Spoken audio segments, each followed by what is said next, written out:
Welcome to Appalachian Memory Keepers Back When Stories, produced by Germain Media. Today our story about a family that built and lived in a house called Ivy Point begins way back in 1572 with the St. Bartholomew's Massacre in France, which was the beginning of a period of religious persecution.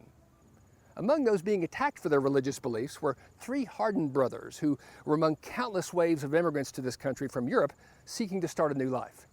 Jump ahead 3 generations to colonial Virginia, and young Henry Hardin is courting the lovely Catherine Cox. But there's a problem. She was the daughter of Captain John Cox, who served under George Washington, and Captain Cox didn't approve of the match. He had educated Katie in Europe, and she was accomplished in music and the arts. In short, she was a young lady of high standing. Hardin, on the other hand, was just a poor local, ordinary in every single way, except that he had caught her eye and captured Katie's heart.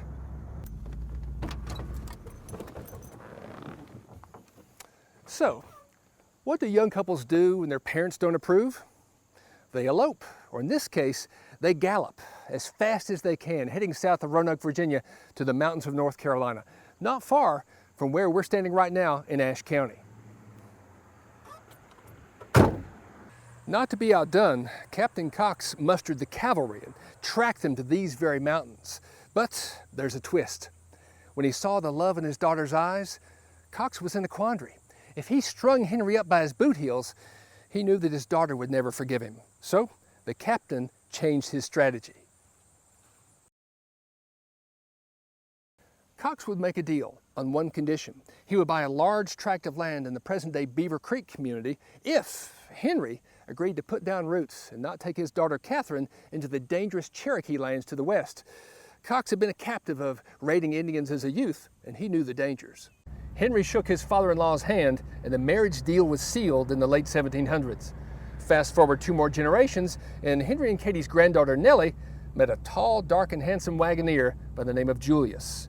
They had met as he had been driving teams of horses up and down the mountain from Hamptonville and Wilkesboro to Ashe County. She was 28, he was 43. The newlyweds followed the migration that many folks in Ashe County made to find jobs in nearby West Virginia, where they ran a coal company store outside of bustling Bluefield, West Virginia, which was described at the time as a little bit New York, a little bit Chicago, and a whole lot of Pittsburgh.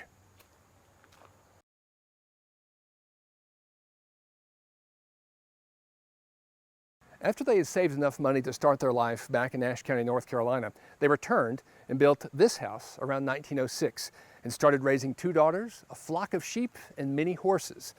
Why horses? Well, as our friend and historian Don Long says, back when, life moved at 4 miles an hour, and everybody knew how to start, steer, and fuel a horse. The house has some unique features, but it's the contents of the home that make it truly representative of what Ashe County used to be like back when. Let's meet our host and a descendant of the Hardin lineage, Mr. Jim Barlow and his wife Kathy.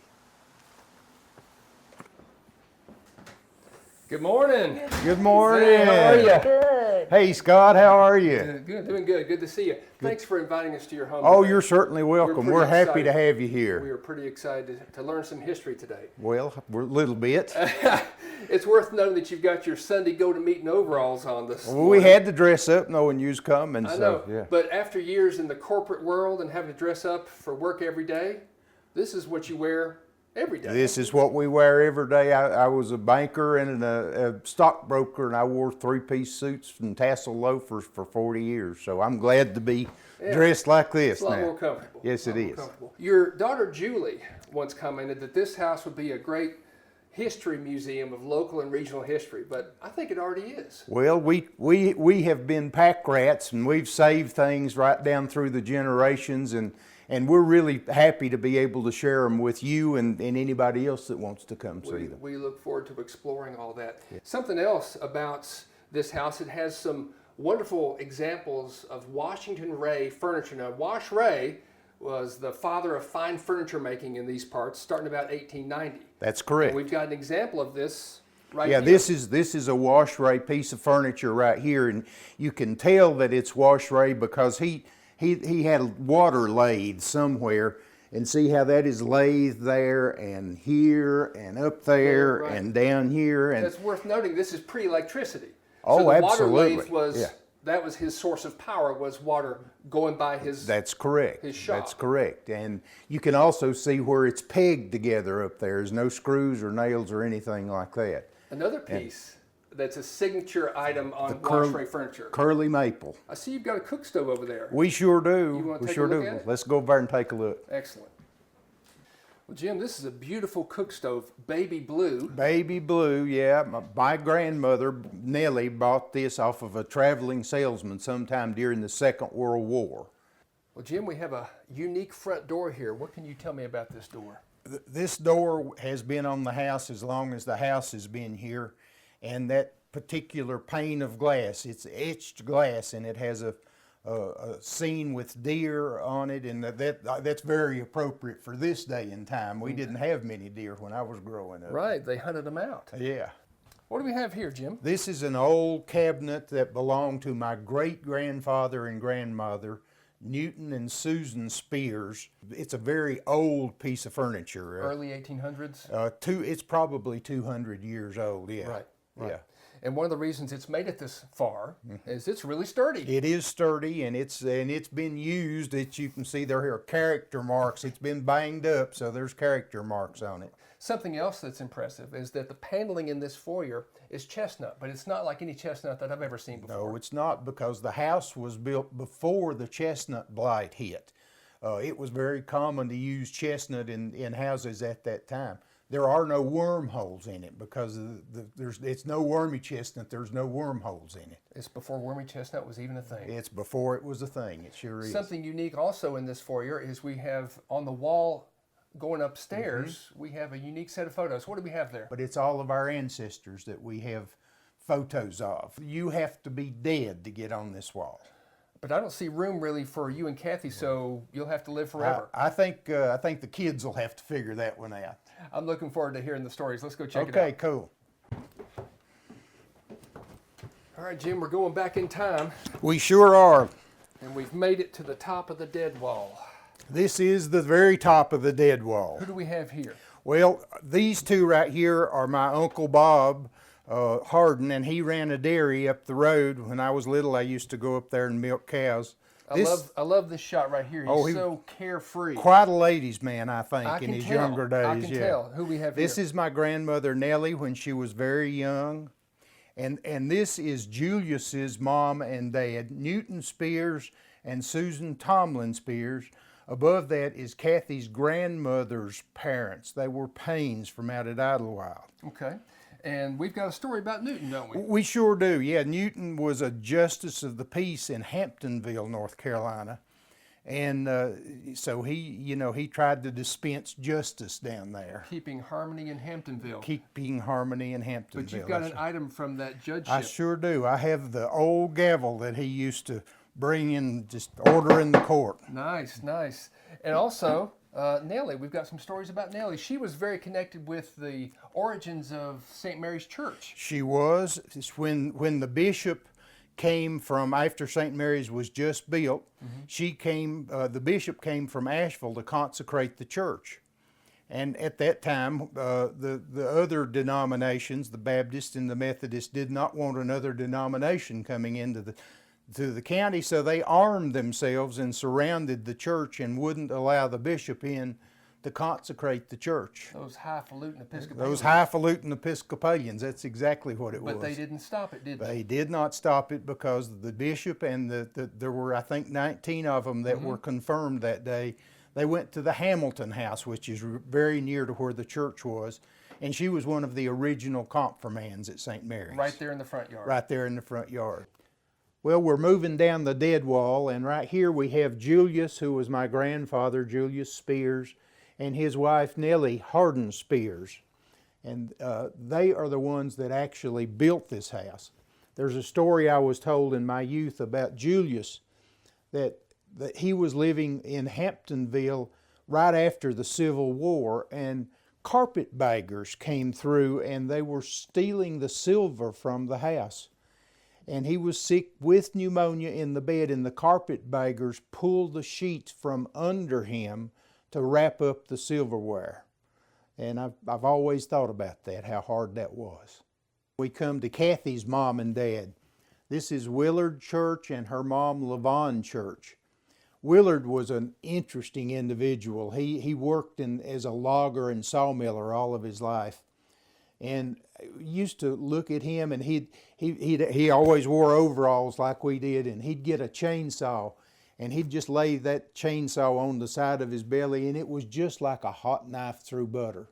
And he could cut enough logs in one day by himself to keep the sawmill going, which is amazing. Levon was just an absolutely wonderful cook. And I remember one time when I was working in Wilkesboro, a fella brought us an old rooster, and it is a big old bird, and it had been there a long time, and he had slaughtered it. And I called Kathy and I said, "What are we going to do with this thing?" And she said, "Call Mama." So I called Levon and I said, "Can you do anything with this?" And she said, "Bring it on out." So I came home through way of Idlewild and dropped the bird off. And she worked on that bird all weekend long. And Sunday, for Sunday dinner after church, she fed 25 people off of that one bird, of course with a lot of dumplings as well. This is my mom, and this picture was taken while she was in college. And this is my dad, and that's his basic training picture. Nice. A lot of the folks that we talk about through history are studies in perseverance and determination, and I think your mom fits that bill. She really does. She was in school at Appalachian State Teachers College, and she was taking chemistry, and someone inadvertently put gunpowder in a beaker that was marked carbon black, and so the experiment blew up in her face and took out her eye.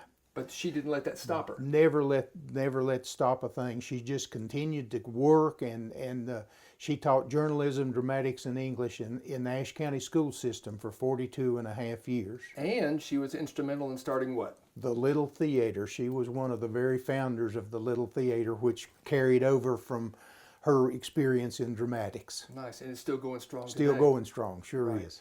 And this is your dad, and he That was is my forced dad. to grow up early. He was forced to grow up quick. Well, you know, he was growing up during the Great Depression, and Joe had a farm at Green Valley. His father. Right, but he got a job with the J. Walter Wright Lumber Company, grading lumber in Todd when the railroad ran through here up into Todd to take the lumber out. So he had to go take the job to earn money to take care of expenses.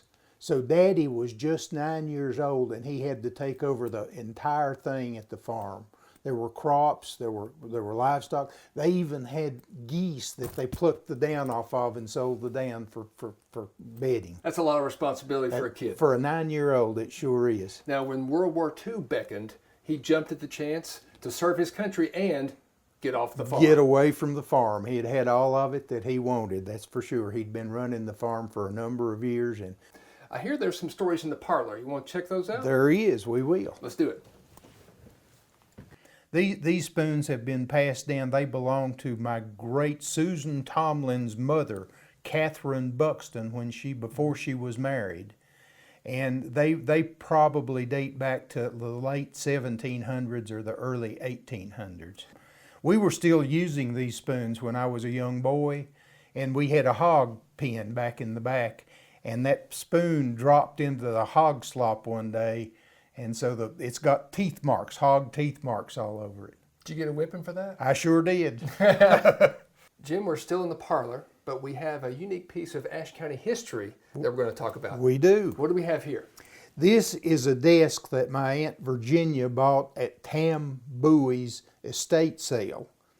And it stayed in her florist shop in town until she quit the florist business. And we moved it back in here, and it's been my desk since. On top of the desk, we have an old piece of identification. What is that? This is a branding iron that my grandfather, John Wellborn Hardin, used to brand his cattle. There were no fences or whatever back in the early 1900s, late 1800s, and they'd brand the cattle and just let them run. And then when it came time to sell them, they'd go out and round them up. And that's how they identified them. And that's how they identified them, yes sirree. We also have another piece of Ashe County history here, going back a little ways to Doc Ray, R.C. Ray. He delivered over 1,000 babies in the county. He did. And also ran a herd of his prized Hereford cattle. But he was also a creature of habit, wasn't he? He was, and I remember well that when I was young, I'd watch, and he'd drive up the road, and he had a beautiful 1957 Chevrolet, you know, and he would go up to his barn, and he had a whole bunch of cats up there, about 30 cats, and he'd feed his cats. And after he'd fed the cats, then on occasion he would go up to my cousin Hazel's and partake of a little home brew.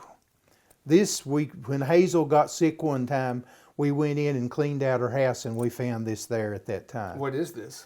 That is rye whiskey. It says it's got Doc's prescription label on it because it was for medicinal purposes only. Of course. This says rye whiskey aged in wood, bottled October 30th, 1930, I think. And you've got two of these. We have two of them. What's going to happen to them? One is for my wake and one is for Kathy's wake. Hopefully far into the distant future. A long way down the road, Right. I hope to. We've told lots of stories today, but Haven't there's we? still a few more stories to tell. There are a few, and they will take us into our bedroom. Well, now, Jim, this is a family show. Well, It's a family- we will keep it clean, I Okay. assure you. All right, that sounds good. Let's go check it out. Okay. Jim, what do we have here? This is a bed that my grandmother and grandfather bought when they built this house and moved into the house. But they had to bring it up the hill, and this is before automobiles. There is a story behind this. When they went down to Harmony to bring this bed home from down there, Julius took a horse and wagons, and our cousin Hazel went down there with them to help them load it. They loaded it all up, and they started back to West Jefferson from Harmony. And at the foot of the mountain, Hazel, who was 85 pounds soaking wet, Right. got off, and she said it was too much weight on the horses to carry all of that stuff up the mountain. So she got off at the foot of the mountain and walked up the mountain. Walked up the hill. It could have been the straw that broke the horse's back. Well, it absolutely could have been.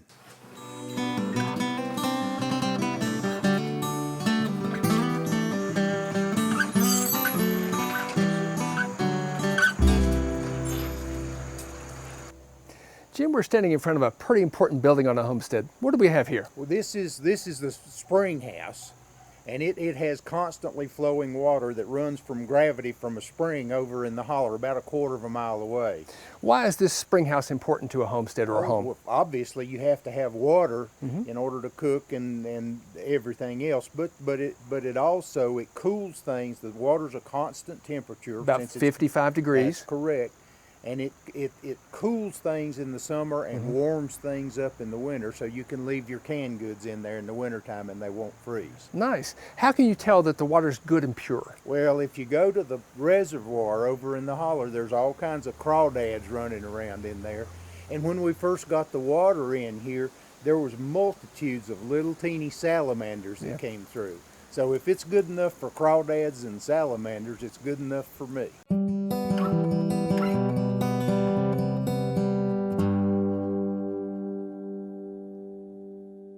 Jim, every working farm back when had a chicken coop, and this farm was no different. But on special occasions, like when the Episcopal bishop or priest would come up to do a service, they invited him over for dinner. What happened then? Absolutely. Well, Nellie would leave from the church early and come home and catch a chicken, wring its neck, pluck it, and fix it for lunch. Fresh. She was really good. Oh, it was definitely fresh. But she had a special pan that she used. This is it, the number 12 pan, and she could cook a whole chicken in this pan. This is also a attitude adjuster, I bet. If it hits you in the head, it'll adjust your attitude in a hurry. No It sure doubt. will.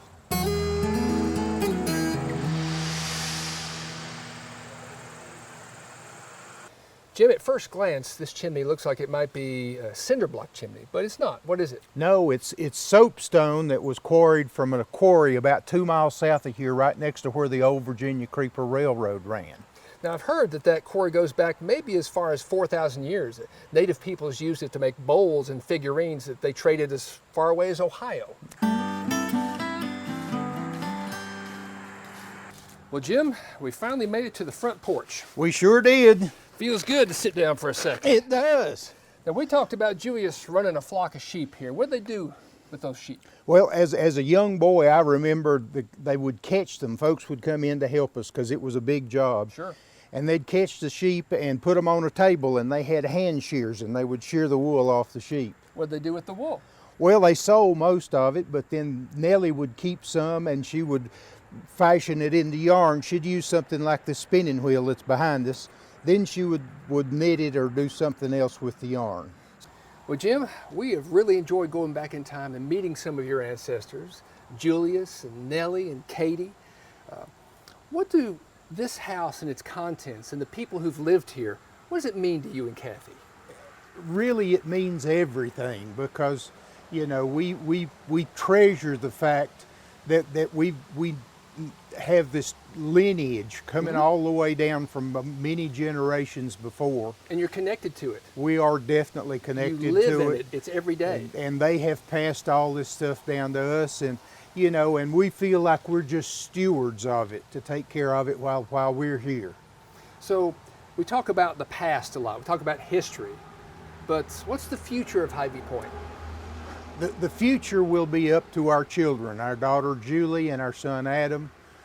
Kathy and I, hopefully a long ways down the road, will join Henry and Katie and Julius and Nellie and Virginia and Elizabeth over in the cemetery. Do you know, Hiva Point's made it a long way? I think it's got a wonderful future. It's going to make it a long way. We sure think so and hope so. Absolutely. Speaking of going a long way, it's time for us to hit the road, but we really have truly appreciated and enjoyed the history lessons that we've received and all of the stories that you've been able to tell us. Oh, thank you Truly so have. much for coming, Scott. It's been our pleasure. It's been wonderful. Thank you so much, Jim. Appreciate it very much. Yeah, y'all have a great day. You be safe. All right, see ya. Bye-bye.